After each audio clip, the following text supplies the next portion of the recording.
Tinapos ko pala pagpintura yung purlins, tapos yung trusses, tapos yung beam sa bubong kasi hindi natapos.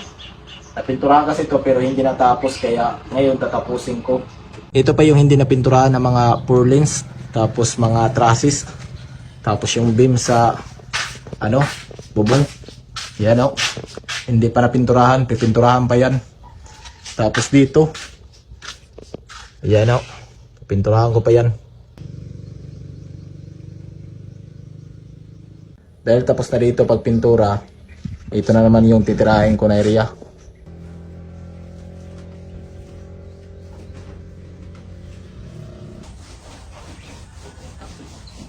Itong pinto muna yung pininturahan ko kasi masakit na sa leg. Masakit na talaga sa leg. Palaging nakatingala.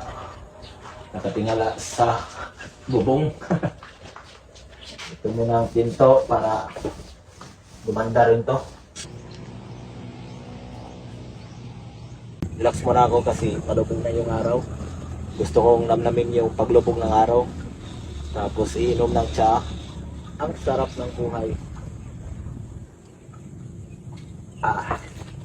Ang sarap.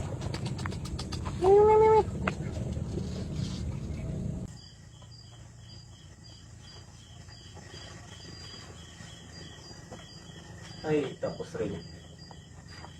Tapos rin.